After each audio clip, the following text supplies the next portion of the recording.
caro irmão Diácono Carlos Henrique, seminaristas, irmãos e irmãs. Hoje os textos bíblicos eles apresentam para a gente três temáticas que podem ser direcionadas para três sentidos diferentes, três caminhos diferentes, ou seja, cada texto bíblico tem um tema próprio aqui. Mas uma vez que a igreja nos apresenta todos os três em uma mesma missa, ela quer nos fazer encontrar algo em comum entre esses textos. Sempre é assim. A primeira leitura narrou para a gente no livro do Êxodo toda uma recordação da lei do Antigo Testamento. A segunda leitura narrou aqui uma comparação do anseio, do desejo, esperança dos judeus, dos gregos, que dos judeus era os sinais que vêm de Deus, dos gregos a sabedoria, e a esperança anunciada pelos cristãos é Cristo crucificado. Enquanto no Evangelho nós tivemos aqui uma apresentação sobre a visita de Jesus a Jerusalém, no episódio que ele expulsa os vendedores do templo, quebra a mesa dos cambistas e diz aquela expressão profética: destruir esse templo e em 3 dias o reconstruirei. Nessa minha homilia de hoje eu poderia fazer também a comparação dentro do tema que eu proponho com a segunda leitura e com o Salmo, mas eu vou ficar aqui focado principalmente no Evangelho e na primeira leitura, porque esses textos nos conduzem para uma prática atual da igreja, uma prática do nosso tempo, do que a gente vive, e que a Quaresma nos ajuda a vivenciar isso bem, que é em relação à santificação do domingo e o valor da Santa Missa. Hoje nós ouvimos aqui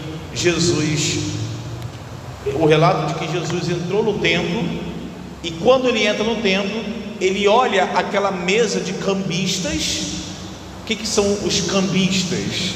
Não é diferente do tempo de hoje. Era aqueles que faziam câmbio do dinheiro, porque quando chegava a época da Páscoa, havia as diversas práticas de sacrifício, não só o sacrifício do cordeiro pascal, como os sacrifícios de purificação que cada um deveria fazer conforme prescrito na lei. E para que alguém pudesse fazer o sacrifício, tinha ali o específico animal de cada sacrifício. Só que muitos vinham de peregrinação e não tinham como trazer os seus animais, compravam os animais no templo. Mas acontece que no templo não podia entrar dinheiro sujo. Então a oferta do templo só podia ser feita com a moeda do templo e não com a moeda do império. Então havia um câmbio ali realizado, e assim como em toda troca de moeda até o tempo de hoje, e assim era no tempo passado, sempre há juros cobrado, e isso gera um prejuízo para quem faz a troca. Então veja como que ali era uma fonte de muito dinheiro, e Jesus faz aquele ato de derrubar as mesas, as cadeiras, e dizendo: não façais da casa do meu pai uma casa de comércio. Bom, meus queridos, o primeiro alerta que isso aqui deve nos fazer é justamente que deve estar muito longe de nós essa inversão de valores, que é uma tentação que qualquer um pode correr, de usar das coisas sagradas como fonte de riqueza, como fonte de lucro, como fonte de bem-estar. E eu falo isso, claro que a gente faz muita coisa na igreja que envolve dinheiro, a começar das ofertas, que são justamente em dinheiro. Mas o que não pode estar à frente é justamente essa valorização monetária do valor acima daquilo que é mais importante, que é o mistério sagrado. É o mistério sagrado celebrado que deve estar em primeiro lugar. Embora essa temática que eu acabei de apresentar esteja muito presente no texto desse Evangelho, eu entendo que não é o tema principal desse Evangelho. Aqui o tema principal está justamente no mistério de Jesus, que diz: não façais da casa do meu pai, destruí esse templo e em 3 dias o reconstruirei. Por que eu digo isso? Porque o templo aqui, ele não é apenas uma edificação que reúne as pessoas que celebram o culto sagrado, a liturgia sagrada. O templo, ele tem um aspecto transcendental, um aspecto místico, um aspecto que vai para além dessa realidade aqui. Quando nós vimos até a igreja, esse adentrar no templo, que é essa edificação de pedra, deve ser para a gente mais do que nos reunir para rezar, ou mais do que ter um local de oração, porque esse adentrar no templo tem um papel sacramental, tem um papel simbólico e também de orientação da nossa espiritualidade. Nós entramos num templo como esse, poderia ser qualquer outra igreja dedicada a Deus, entramos em um templo como esse, e ao entrarmos aqui, nós devemos ser orientados em nossa alma, em nossa espiritualidade, a pensar em um outro templo, em que nós entramos por um lado, e que entraremos por outro lado. Esse ingresso no templo da terra deve ser uma preparação da nossa alma para o ingresso no céu. O desejo de vir à igreja deve nos despertar o desejo de habitar no céu. Então reparemos que essa vinda até a igreja tem um papel pedagógico, educativo, que nos ajuda a crescer também aqui na nossa espiritualidade aqui na terra. Quando nós, além de entrarmos no templo, ainda celebramos uma liturgia, quando celebramos um sacramento, essa conexão entre a terra e o céu, ela acontece ainda de uma maneira um pouco mais intensa. Talvez o batismo nos ajude bastante a entender essa dupla realidade de ingresso na igreja. Uma das formas de celebrar o batismo, nós nessa celebração iniciamos lá na porta da igreja ou até fora da igreja, e nessa forma de celebração, simbolicamente, os pais, padrinhos, junto com a criança que é batizada, isso no batismo de criança, claro, ingressa no templo com a vela do Círio Pascal, simbolizando nesse movimento o que acontece na alma da criança, que é o que? O ingresso daquela criança no reino dos céus, na igreja, pertencente ao corpo de Cristo, como membro do corpo cujo Cristo é a cabeça. Outra celebração que nos ajuda a vivenciar isso é a Vigília Pascal. Aqui, eu já sei que a gente celebra a Vigília Pascal permanecendo todos dentro da igreja e a bênção do fogo é feita fora, mas o modo próprio de celebração é todo o povo fora, ingressando com suas velas, a igreja escura, e o povo ingressa com suas velas acesas dentro da igreja. À medida que vai entrando na igreja, vai acendendo sua vela. Um rico simbolismo também do que significa entrar no templo. Nós entramos porque queremos entrar no santuário de Deus, e esse santuário, enquanto não tem Cristo, ele está escuro, mas quando Cristo entra, ali tudo fica iluminado. E assim acontece dentro do rito litúrgico, de que se acende após a entrada de Cristo ali, e de maneira ainda mais solene após o glória da exultação ali da ressurreição do Senhor. Então, meus queridos, observem como que essa igreja, e quando eu falo essa igreja, óbvio que todas as outras igrejas católicas simbolizam a mesma realidade. Ela expressa mais do que uma edificação onde a gente se reúne. Tem algo mais, tem algo pedagógico. Nós estamos nos preparando para entrar no grande santuário de Deus. De todas as celebrações litúrgicas e todos os sacramentos, a Santa Missa, claro, ocupa um destaque maior ainda e fundamental. porque dentro da missa, a partir da consagração, nós experimentamos uma verdadeira conexão entre o céu e a terra. No prefácio da missa, que é aquela oração que o padre faz logo no início do ofertório, aquela oração grande, o padre termina dizendo assim: unamos as nossas vozes, as vozes dos anjos e dos santos todos, para cantar a uma só voz. E nós rezamos e cantamos: Santo, Santo, Santo. Reparem só, naquele momento a igreja crê, confessa e reza que nós estamos nos unindo em uma única oração, de maneira uníssona, com os anjos e com os santos, rezando a mesma oração de adoração a Deus. Reparem como que aqui nós estamos tocando no céu. Naquela hora do santo, nós tocamos em uma realidade especialmente sublime.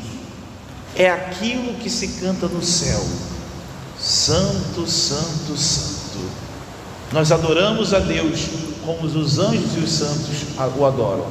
Logo na sequência virá a consagração, e ali Jesus se fará presente. Os anjos e os santos, junto conosco, adoram Jesus realmente presente no mistério sagrado da Eucaristia. Então, meus queridos, observemos o quanto que a celebração, o tempo, toda essa realidade nos envolve, para que a gente possa aqui preparar o nosso coração para o nosso encontro definitivo, nossa entrada definitiva no santuário de Deus. Nós, a cada semana, temos essa oportunidade, ou a cada dia, de nós tocarmos na graça de Deus. Agora, é verdade que muitas vezes não temos essa consciência ativa dentro de nós. Eu sei que muitas pessoas às vezes deixam de vir à igreja porque dizem: eu fui na missa, mas não me senti bem, ou eu gostei daquela missa que eu fui numa ocasião em que eu me senti tocado, eu me senti ali naquela oração, a presença de Deus. E assim a gente fala diversas coisas que podem nos fazer sentir bem dentro da missa. É claro que é importante que toda a missa nos faça sentir bem, mas vejam só, meus queridos, é importante que nós tenhamos a consciência de que cada missa celebrada é o mesmo mistério que é celebrado. Às vezes a gente se sente bem justamente porque há uma graça ali que nos toca de maneira mais sensível, nós sentimos mais. Às vezes porque a música nos conduz, emociona, ou a pregação nos satisfaz, ou o ambiente, ou a ocasião, de repente, que está sendo celebrada, nos move.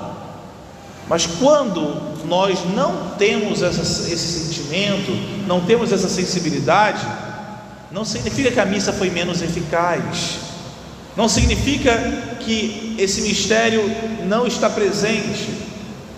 O mistério é sempre o mesmo. Nós podemos inclusive estar numa missa em que a música não nos agrada, a pregação não nos agrada, o ambiente não nos agrada, mas o mistério é o mesmo mistério celebrado. E quando a gente não consegue perceber essa realidade sublime do céu que toca na terra dentro de uma missa, não tenha dúvidas, não é porque porque Jesus não está presente ou que o mistério não está acontecendo, é porque falta em nós ali essa percepção. Claro que deve existir sempre de nossa parte, especialmente de quem conduz a liturgia, o esforço para que a música, a pregação, o ambiente e tudo mais favoreça para que a gente perceba essa realidade mística, misteriosa, sublime, transcendental, eterna, enfim, tudo isso que a gente pode elencar de graça, de privilégio, de oportunidade, de bem aqui. Então, meus queridos, percebam só, há uma realidade aqui que vai para além do estar na igreja. vai para muito além do estar dentro do templo do Senhor. Seguindo e olhando para a primeira leitura, nós ouvimos na primeira leitura Jesus falar sobre o dia santificado.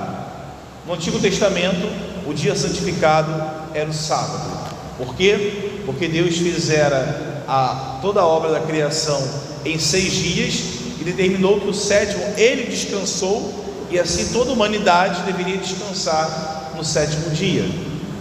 Acontece que o descanso sabático do judeu era um descanso estático, ou seja, o judeu não podia fazer nada, o judeu tinha que ficar parado, o judeu tinha limite de quanto que ele podia trabalhar no dia de sábado, algo assim muito voltado para estar parado.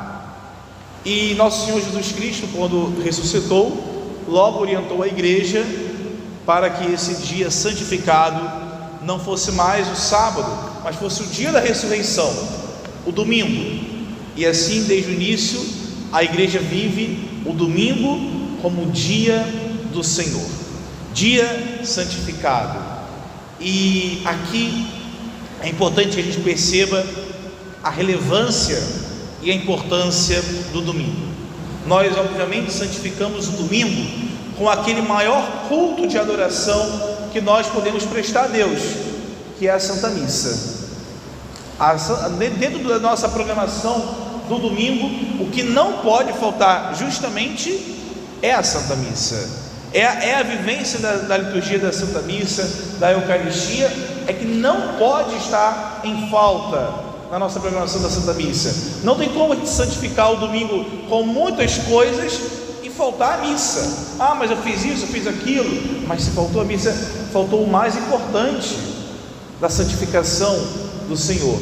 Se acabei de dizer que é na missa que o Senhor se expressa de maneira mais sublime, mais intensa, então o modo que mais a gente honra ao Senhor é justamente na participação da Santa Missa e principalmente do domingo. Agora, o dia do domingo a gente preenche com outras atividades também. O domingo é um dia do descanso, e é desde o tempo bíblico é assim. O domingo é um dia em que a família se reúne com mais intensidade. O domingo é um dia também dedicado ao lazer. E olha, meus queridos, tudo isso preenche o dia do Senhor. O Papa João Paulo II escreveu uma encíclica, São João Paulo II, que quem não leu, eu recomendo que leia, Dies Domini, em latim, que em português significa o dia do Senhor. Nessa encíclica, justamente o Papa faz esse elenco de títulos de dia do Senhor. Dies Domini é dia do Senhor, é dia da igreja, é dia da família, é dia do descanso. Tudo isso está ali na Dies Domini do Papa São João Paulo II, como reflexão para todos nós.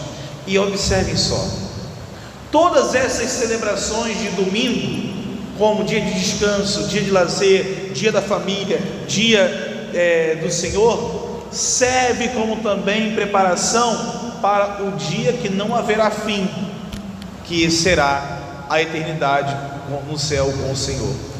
Porque o que nós apontamos como realidade do céu? O céu é o dia, o céu será a glória do céu será o dia, como eu falei, que não haverá fim. A gente às vezes monta aí um dia muito prazeroso, muito agradável, o desejo é que aquele dia nunca acabe, mas na verdade quando a gente chega a certa hora, o dia acabou, a gente tem que descansar, e muitas vezes no dia seguinte tem que trabalhar, e a gente trabalha e depois vem o descanso do domingo. Existe até mesmo na vida social e trabalho muito uma valorização da sexta-feira à noite como o horário do happy hour, da hora feliz. Que tal a gente cristianizar um pouco mais isso? Não estou dizendo que contra quem se reúne após dias de trabalho, mas depois da semana cansativa, pensar: eu tenho um dia para descansar, eu tenho um dia do Senhor para descansar, é o dia que o Senhor fez para nós, é o dia que Deus me deu, é o dia que o Senhor fez para mim, e nesse dia eu tenho direito de descansar, eu posso me reunir com as pessoas que eu amo, que eu gosto. Isso prepara a gente para quando nossa vida nessa terra terminar, e nós podemos ir para a glória do céu, e lá haverá sim um descanso eterno. Olha a expressão que a gente usa para o céu: o descanso eterno, onde haverá o banquete eterno. Acabei de falar da comida. Onde haverá o convívio eterno com as pessoas que a gente ama, onde haverá a plena fraternidade, a vivência do dia do domingo. Em todos esses aspectos que eu apontei, são preparação para o céu. O céu será uma intensa adoração a Deus, liturgia da Santa Missa. O céu será um eterno descanso, nós vivemos isso no domingo. O eterno será a grande alegria de reunir a família e os amigos. Estaremos com o Senhor em uma única família. O céu será o dia do banquete, de ricas iguarias, como diz a palavra de Deus. Isso será sim o céu. Tudo isso, meus queridos, nós podemos fazer crescer em nossa valorização do domingo como dia do Senhor, especialmente da vivência da Santa Missa. Afinal, estamos falando aqui de 2 mandamentos: um mandamento da lei de Deus, santificação do domingo. É importante que a gente santifique o domingo não só vindo à missa, é importante que a gente santifique o domingo com outras atividades que façam com que esse dia do Senhor se estenda em outras práticas. Santa Teresinha do Menino Jesus relata na sua autobiografia que ela ia à missa com o seu pai, sua mãe já era falecida, e acabava a Santa Missa, primeiramente que faziam uma longa ação de graças dentro da igreja. Depois eles peregrinavam pelas igrejas que havia na sua região, lá na França, visitando as igrejas ali como que um passeio.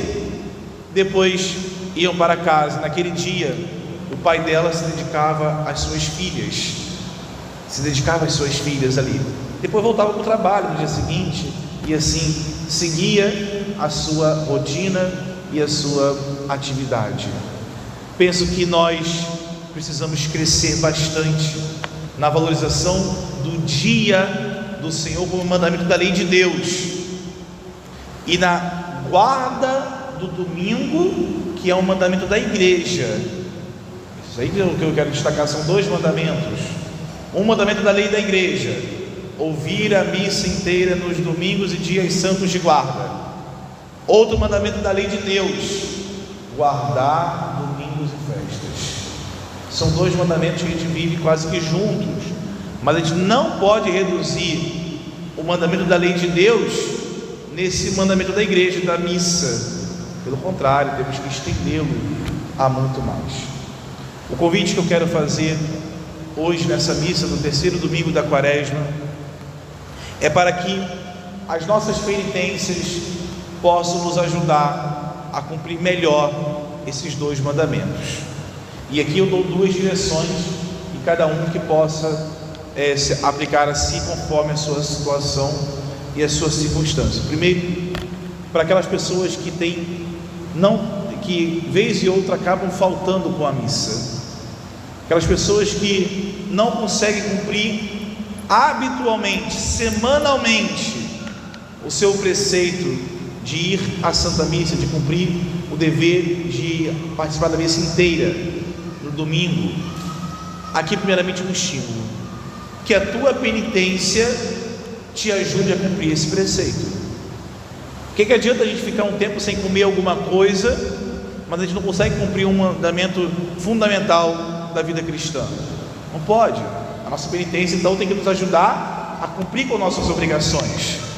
E eu desejo aqui, e eu estimulo aqui, que vocês possam, a quem se enquadre nessa situação, que seja um compromisso seu a partir de hoje, crescer na compreensão do valor da Santa Missa, que é muito mais do que algo que eu venho para me sentir melhor. Tudo bem que você se sinta melhor com a Santa Missa, eu não quero negar isso, eu desejo isso também, mas não é o principal. A missa é um dever meu para com Deus, é uma necessidade até. Então, se é o caso, se é nisso que se enquadra, que possa existir em você um desejo de não passar mais nenhuma semana sem ir à missa aos domingos. E quando eu falo domingo, inclui o sábado à noite ou o sábado à tarde. Que não passe nenhuma semana mais sem a missa do domingo.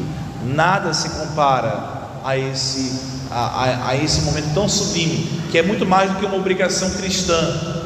É algo que faz a nossa vida ganhar sentido. Foi para isso que a gente foi criado e pensado por Deus. E depois, se você não se enquadra nessa situação, se para você tem o hábito da missa dominical, você não se atrasa para a missa, você cumpre ali fielmente o seu preceito da missa dominical, a minha sugestão é que você possa santificar mais o teu domingo, que vá para além da Santa Missa, que você possa ser criativo com Deus. E olha que eu falei que são coisas que nós habitualmente fazemos: reunir a família, descansar, é um dia de lazer, é um dia que talvez possa fazer outras orações a mais. São formas de nós santificarmos o domingo, né, como dia consagrado a Deus. Que tua penitência te ajude a isso, que a tua penitência possa colaborar para que você não seja aí escravo do dinheiro, como nós ouvimos lá no início da pregação que eu falei em relação ao tempo, querendo aí talvez, quem sabe, aproveitar o domingo para trabalhar um pouco mais. Tem situações de gente que precisa trabalhar domingo, não estou criticando isso. Ou se você de repente possa valorizar mais o seu encontro em família, valorizar mais outras formas de oração, enfim, seja criativo. Que a tua penitência ajude a você a valorizar mais o domingo, a valorizar mais o dia do Senhor, a valorizar mais esse dia como um dia de preparação para a glória do céu, a glória celeste. São duas direções. Sugiro que aproveite esse tempinho de silêncio que faremos agora, para que a sua penitência quaresmal seja conduzida a essas finalidades.